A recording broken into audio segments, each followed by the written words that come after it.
Hey there, welcome back. So I'm getting ready to go outside and install this new fountain on my pond. Something we've wanted to do for a long time and just haven't pulled the trigger to do it.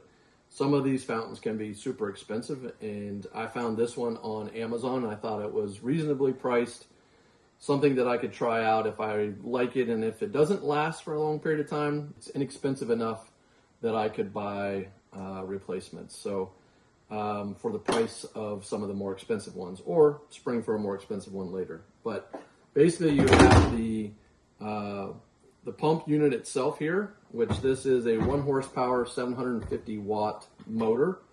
It's got the impeller at the bottom. This is just a plastic float, and it does matter when you're installing it which way it goes, because there are little flanges in here, and you want it to keep from spinning, because the motor, if you don't have it secured in there, will cause this whole thing to spin. So you just drop it down into the little grooves there, and then this float will keep it from turning.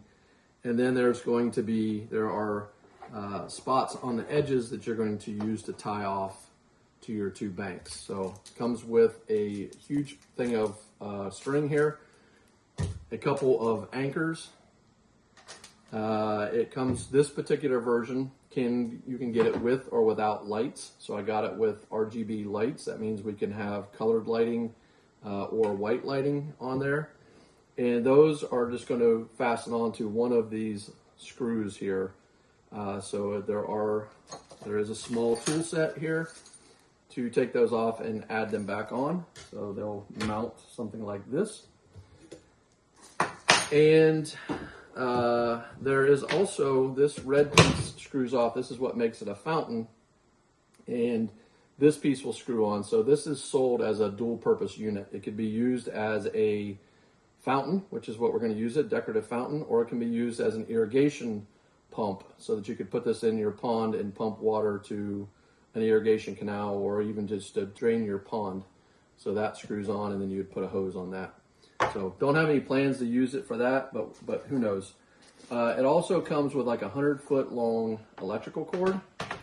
Here's the electric that plugs into the lights, and this has to stay up out of the water. So I'm planning to figure out a way to mount it on the top of the float here. It can get wet, but it can't be submerged. And they screw in, so they have some level of waterproof capability. They just don't want it to be underwater. There's a remote for all of the lighting, which we haven't tried out yet, obviously. And there's also a timer, a digital timer that can be wired in. At the moment, we're not planning to do this. We will probably just plug and unplug it, because we're not going to leave it running full time. That's one of the other things. We're going to get out a kayak, put this in the water, tie it off to the two ends, try it out. We're going to get these lights installed. We're going to get it installed out here in the pond, and we'll show you what it looks like in the daytime, a nighttime view with the light.